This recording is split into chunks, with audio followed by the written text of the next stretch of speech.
Y bien, estamos con Jenny Vilcatoma, la procuradora del caso La Centralita, quien ha sido, bueno, lamentablemente despedida en buena cuenta por el Ministerio de Justicia, por el Ministro de Justicia. Ella es una heroína de la independencia, digamos, de la Procuraduría en defensa de los intereses del Estado o del país. Jenny, ¿cómo está? Buenas noches, ¿cómo le va? Me imagino que mal. Sí, son momentos muy difíciles, pero me siento terriblemente afectada por cuanto el señor ministro Daniel Urresti ha emitido el día de hoy expresiones muy agraviantes hacia mi persona. ¿Urresti? Sin embargo, sí, ha dicho que yo necesito un tratamiento psicológico. Sin embargo, ¿Pero quién lo dice? ¿Quién lo dice? Sin embargo, yo no lo he escuchado, lo he escuchado a mi menor hija de 10 años. Sí, pues. Claro. Señor, Sí, pues. es innecesario. Yo le pido a la señora Premier, tome acciones. Un ministro expresándose de esa manera, ¿frente a quién? Soy ahora una ciudadana peruana, poniendo de conocimiento hechos irregulares. Así es. Y lo hice cuando ejercía el cargo de funcionaria pública, y no con cualquier cargo, señor. Cuando ejercía el cargo de procuradora adjunta anticorrupción. Mañana es el día de la lucha contra la corrupción internacional. Y a mí el día de hoy, además de haberme despedido de la peor manera, el señor Daniel Urresti me ha agraviado. ¿Cómo le quito a mi familia, además de todo lo que está pasando, sus expresiones? Sí, pues. He puesto en conocimiento hechos concretos. Yo no necesito un examen psicológico. No, él lo necesita. Yo le exijo, tenga bien sí, el caballero Urresti, hacer honor al cargo que está ejerciendo. Soy una ciudadana peruana, soy una dama. Disculpas. Soy una dama, señor. Así es. Soy una dama. Ya, es una persona humana. No puedo permitir, además de todo lo que está sucediendo, agravios que atentan contra mi dignidad y el de mi familia. De acuerdo, debería ofrecer disculpas. Sí, estoy aquí para atender sus consultas. Bueno, hemos escuchado al abogado del presidente, al doctor Roy Gates, diciendo que en realidad en ninguno de los audios conocidos o que se han dado a conocer, el ministro ejerza una presión sobre usted o una indicación directa de que había que ir por el lado de la colaboración eficaz y que eso no se puede encontrar, que lo que hay es un interés por saber cómo funciona el sistema de la colaboración eficaz, etcétera. Pero usted dice en su carta al final que un día antes que saliera la aceptación de la renuncia del procurador, se refiere al procurador Salas, el mismo ministro de Justicia me llamó telefónicamente para tratar de convencerme que la colaboración eficaz del procesado Belaúnde del Ocio sí era posible. ¿Esto es verdad? Sí. Él lo llamó para decirle... El mismo día que Perú 21 sacó en portada la declaración del doctor Cristian Salas Beteta en el sentido de que el señor Martín Belaúnde no calificaría para un procedimiento de colaboración eficaz, el señor ministro Daniel Figalo expresó un pronunciamiento contrario al del señor procurador. Eso públicamente. Y el mismo, públicamente, todos lo hemos presenciado.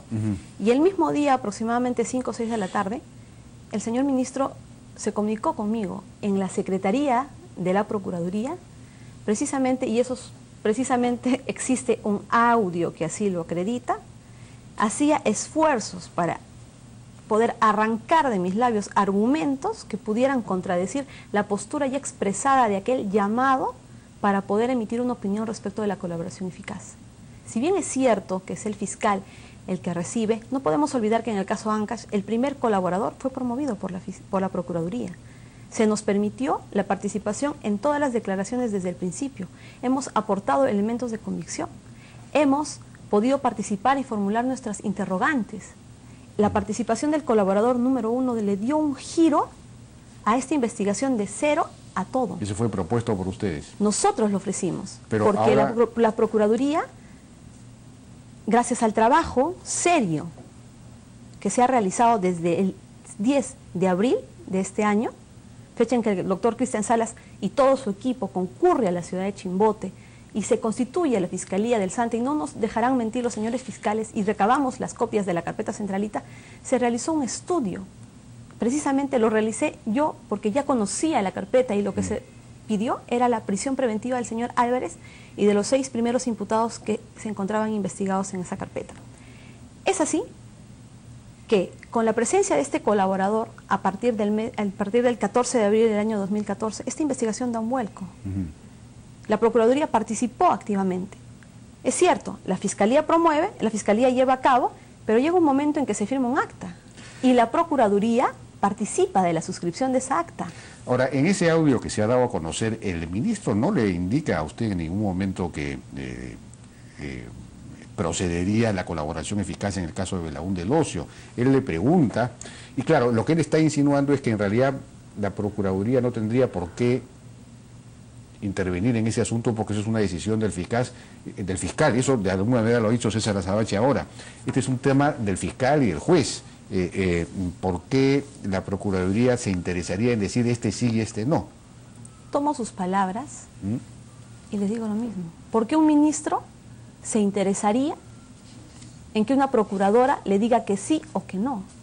En el caso concreto, la Procuraduría el 23 de abril del 2014 formuló una petición de ampliación de la investigación preparatoria, donde formuló cargos contra el señor Martín Belaúnde en condición de ser parte de la cúpula de esta organización. Frente a ese escrito, nosotros hemos presentado reiteradas peticiones de pronunciamiento, de forma tal que, estando a los hechos y a los elementos de convicción que existían en la carpeta, el señor fiscal debió emitir un pronunciamiento que diga que sí o que diga que no, pero que estableciera su condición. Si el señor fiscal, estando a los hechos y elementos de convicción que obran en la carpeta, hubiera establecido oportunamente que el señor Martín Belaúnde Locio ejercería o sería parte de la cúpula, no habría lugar a esta discusión, señor.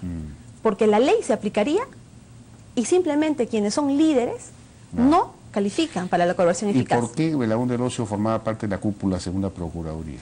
La tesis que hemos formulado es que esta presunta organización delictiva habría desarrollado diferentes actividades, habría contado con diferentes brazos, un brazo armado, un brazo legal, un brazo mediático. Frente a los actos de corrupción que se venían evidenciando en la región Ancash, existieron personas que se dedicaron a denunciar estos actos de corrupción. Personas que asumieron una postura frontal de lucha contra la corrupción y de denunciar estos actos de corrupción. Sin embargo, estas personas fueron víctimas de un ataque mediático, y tal es así. ¿Quiénes son? El señor Ezequiel Nolasco Campos, el periodista Quino Escudero, el señor ex decano del Colegio de Abogados, el señor, no recuerdo en este momento su nombre. Estas personas, concretamente, cítelos aquí, pregúnteles qué sucedió con ellos. Se desarrolló una campaña mediática. ¿Con qué finalidad? De callarlos. Y qué casualidad que precisamente contra estas personas que no cesaban en sus denuncias, también se formularon querellas. Al mismo estilo Orellana Rengifo se les formularon querellas y se emitieron sentencias, pero todo con la finalidad de callarlos. Esta maquinaria, señor, que cumplía dos funciones: de ensalzar la imagen del señor presidente César Álvarez Aguilar, y otra de atacar a todo aquel que se oponía. Esta maquinaria se desarrolló sus actividades en este local que se denomina La Centralita, que es el centro de operaciones de esta presunta organización criminal. ¿Y cuál es Precisamente, las acciones que se realizaban en tanto a las campañas y a los ataques estaban a cargo de un señor que se llamaba Jorge Luis Burgos Guanilo, así se le imputa en la investigación.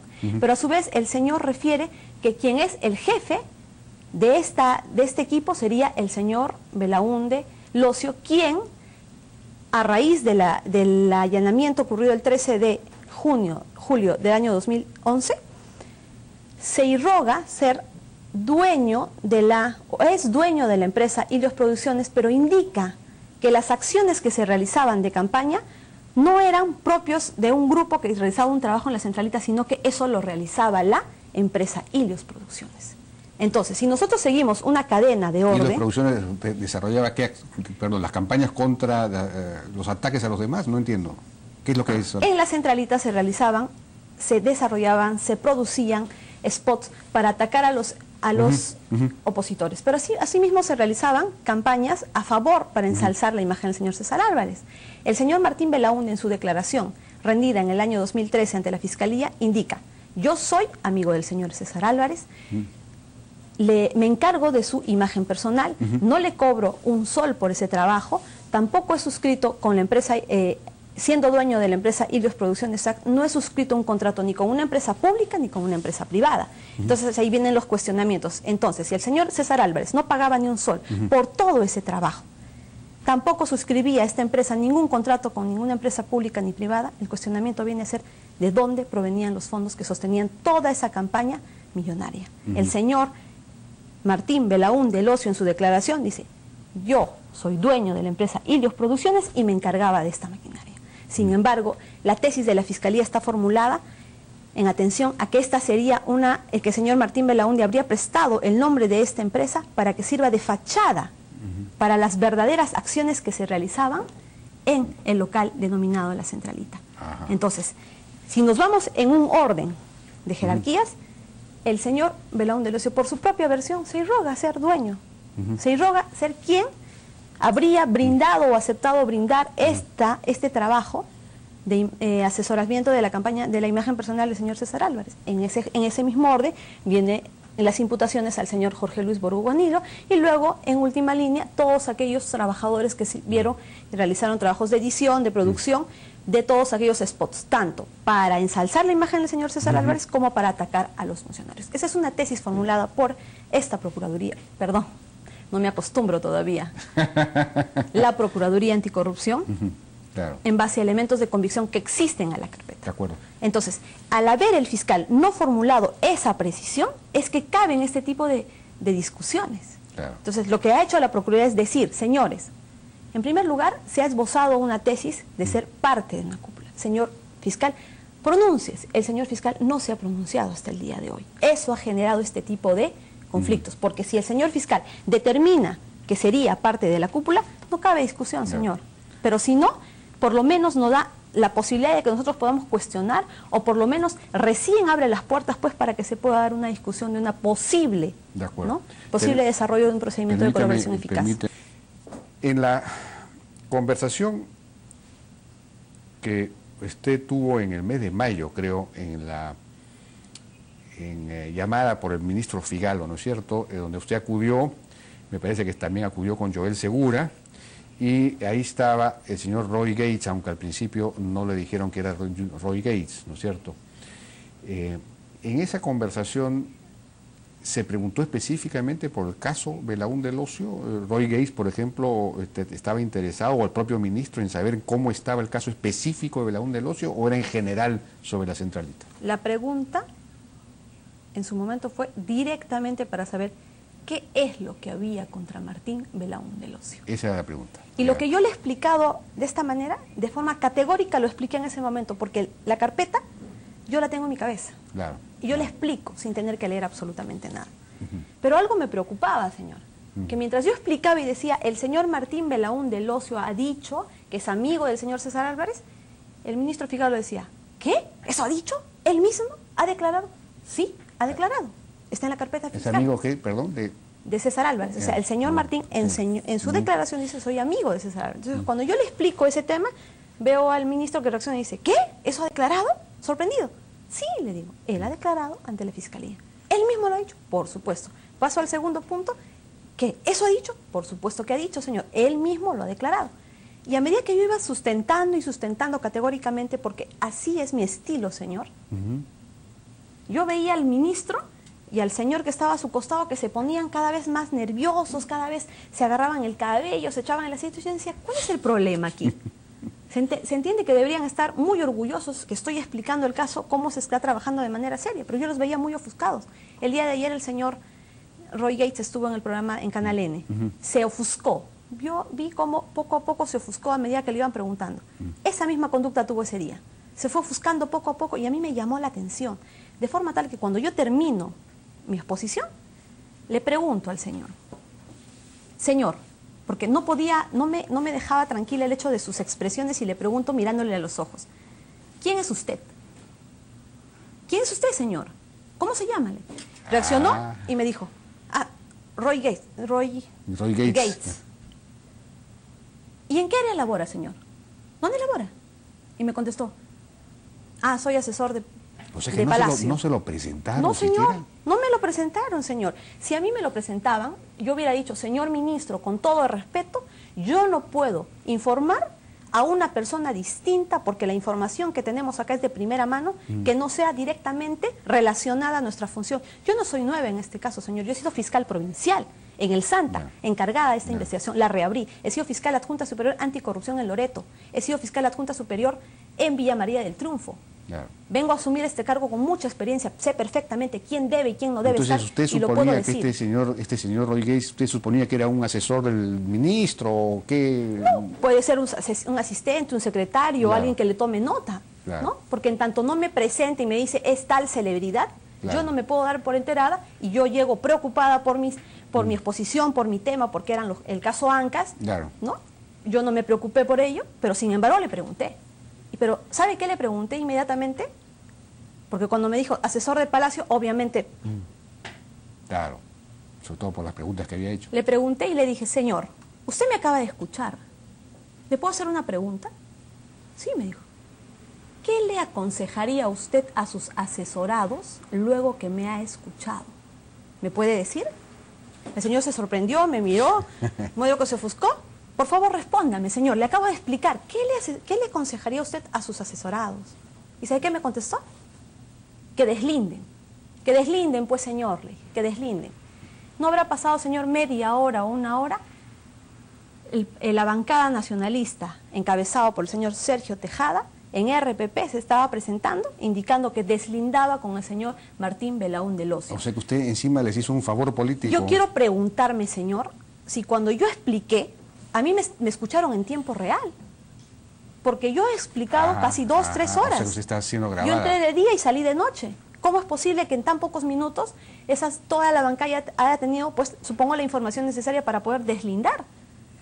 O me grabaron, o fue el señor, o quién fue la que, yo quiero saber, quién llevó la información para que la bancada nacionalista adopte esa decisión. Y para mí está estrictamente relacionado porque le pregunté y me respondió que deslinden. Claro. Más allá, señor, más me preguntan, más me acuerdo. Ajá. En el momento en el que el señor ministro me convoca a la reunión, en un exabrupto, lo primero que me dice es, ¿has revisado la prensa? ¿Has revisto los periódicos? Y la verdad, yo no había leído, casi no tengo tiempo de leer, más que mi carpeta fiscal, más que los actos que tenemos. No le presté atención y me convoca y de inmediato me dice, ¿sabes qué? De inmediato, ven, quiero informes, y me dice, de inmediato. Entonces, para toda reunión de un funcionario servidor público, se usa la agenda. Claro, ¿verdad? claro. Se programa, te dicen, ¿sabe qué? Tal día, porque si yo quiero una entrevista en este momento, tal vez el señor ministro no tenga tiempo porque tiene su agenda copada. Claro. Me dijeron, de inmediato concurre. Claro. Hice mi informe porque había quedado pendiente un informe, y cuando estoy saliendo de la Procuraduría llega el doctor Joel Segura y me dice, ¿a dónde vas? Le digo, voy al ministerio porque ha llamado el señor ministro, está pidiendo un informe. Vamos, me dice, por favor, vamos. Señor, cuando llego donde el señor ministro, y en medio de toda mi exposición, porque cuando yo explico, señor, le miro a los ojos a todo el que me dirijo, en sus manos, donde él se sentaba, había un periódico. Habían varios, en realidad.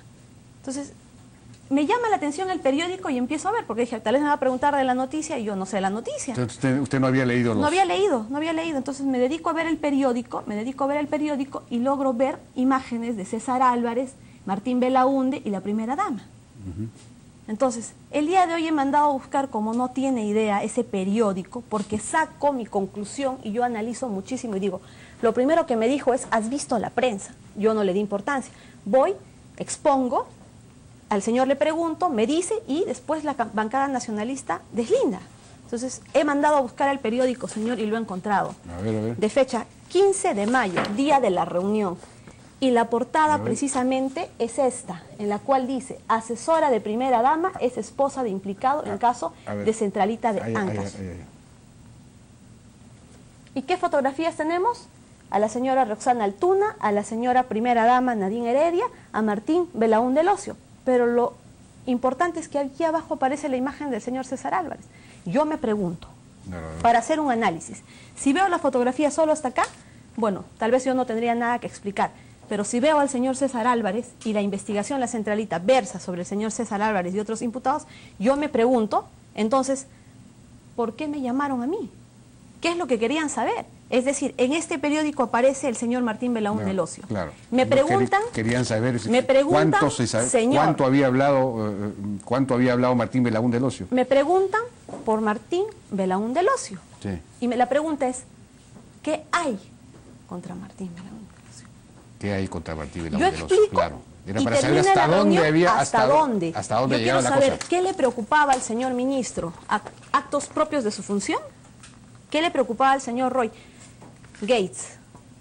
El día de ayer en una entrevista que he analizado el milímetro, el señor ha dicho de que él convocó a la reunión. Él convocó a la reunión esta. Uno. Dos. Le mostraron un documento y le dijeron, la reunión no estaba agendada. Es decir, el señor ha venido y dicho, yo quiero hoy. ¿Cuál era la urgencia? ¿Esta? Me pregunto. Claro, yo quisiera que me respondan. Sí, yo pues, quiero que me respondan. claro. Lógicamente, esta era la urgencia. ¿Por qué llamar? Porque el señor ministro me dijo, ven ahora. Así es. Sí, pues, no, es O sea, clarísimo, es clarísimo. discúlpenme, pero yo soy una persona seria, señor. He realizado un trabajo a De nombre acuerdo. de mi país, en representación de los intereses de mi país. Así es. Un trabajo activo, un trabajo que ha representado que esta investigación tenga un impulso importante. Eso no lo van a poder negar los fiscales actuales, anteriores, los imputados, los testigos, todo aquel que ha podido guardar relación con nosotros. Somos un equipo que ve y que participa de una investigación, señor, de 69 imputados. ¿Y sabe cuántas personas integramos el equipo? El doctor Hugo Laurente Eslava y yo. Trabajamos lunes a lunes, día y noche, para poder recabar información, analizar información. Entonces, yo no puedo permitir, señor, aún así pierda mi cargo, yo no puedo permitir ser utilizada para fines ajenos a la función a la que a mí me han contratado. Sin duda alguna. Y bueno, el asunto de la grabación ha llamado la atención, hay quienes se han sentido, digamos, que la primera reacción es qué audaz, cómo puede grabar al ministro. Y hemos visto las reacciones del ministro Cateriano, que es ministro de Defensa, pero parece que es ministro de Defensa del gobierno, que señala que se está violando un artículo de la Constitución, el inciso 10 del artículo 2 de la Constitución, que defiende la inviolabilidad de las comunicaciones, etcétera. ¿Cómo sustenta usted este acto, haber grabado al ministro?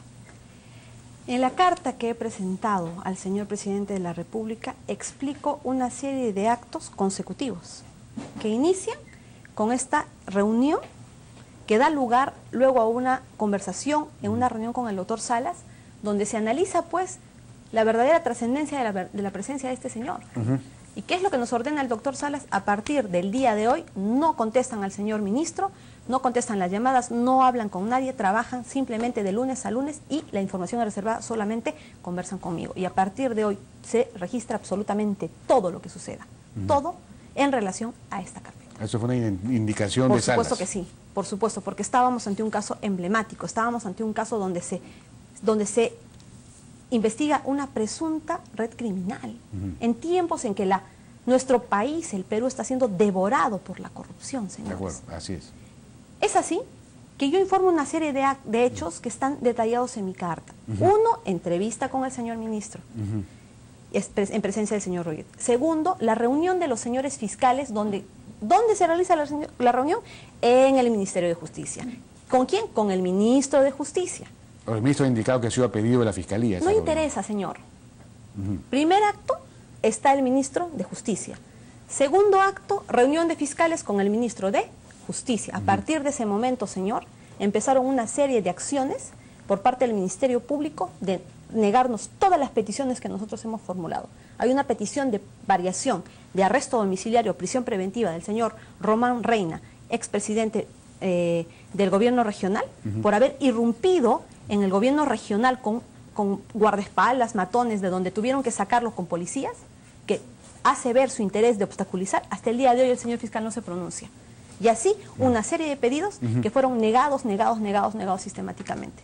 Tercer acto, esta noticia de la presunta colaboración eficaz que podría acogerse el señor Martín Belaúnde del Ocio. Tercer acto, el señor Cristian Salas, ex procurador, emite un pronunciamiento respecto de la postura de la Procuraduría. Finalmente es el procurador que tiene que emitir un pronunciamiento respecto a este tema, no el ministro.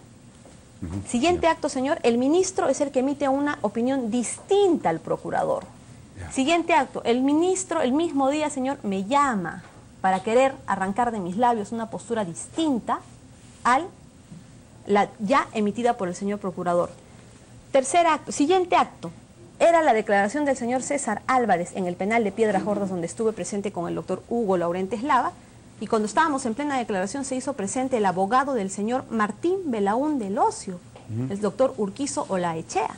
Solicitó, engrosó a la sala de audiencias, todos los vimos, incluido el señor Álvarez, y solicitó una entrevista con el abogado del señor Álvarez, el doctor Carrión. Salieron, conversaron, el doctor Carrión regresó, interrumpió la diligencia, se llevó al señor César Álvarez al final y se saludaron. A partir de ese momento, señor, siguiente acto, resolución del procurador aceptando su renuncia. Siguiente acto, señor, lunes 1 de diciembre, que empezábamos la gestión ya con el doctor Joel Segura, quien el ministro otra vez nos reúne y sigue conversando de la colaboración eficaz, y me remito a los audios, y es más, no ha salido en los audios que ahí se hace alusión a las reiteradas quejas que le hago contra los fiscales que no cumplían con su labor. Incluso me imputó que por mis quejas la Fiscalía le estaba cerrando las puertas a la Procuraduría de Lavado de Activos, a la Procuraduría Anticorrupción. Y yo le reitero y le digo, señor, eso no es posible, porque el Ministerio Público es independiente y autónomo. ¿Y sabe qué me refiere? Tú vives en un mundo de fantasía. ¿Quién se me estaba tratando de decir? Sí, pues. ¿Que no debía interponer quejas, señor? Sí, tengo razones fundadas para poder haber hecho lo Pero ¿cómo fundamenta? Ya nos ha ganado el tiempo, ya nos están pidiendo... La ley 29542 precisamente establece las denuncias que puede interponer un funcionario y un servidor público. Si un funcionario o un servidor público está ante hechos irregulares y tiene elementos fundados que le hacen considerar ello, por supuesto que puede grabar una conversación de la que ella participa. Incluso se puede difundir, porque se está poniendo conocimiento, señores, actos irregulares dentro de una organización del Estado. Bien. La suscrita ha interpuesto una denuncia ante la Contraloría de la República y estoy a la espera precisamente de que resuelvan, y he solicitado se me dicten las medidas de protección. Es decir, en tanto no se resuelva mi denuncia, yo no podría haber sido despedida. Y si es así, ese acto sería nulo.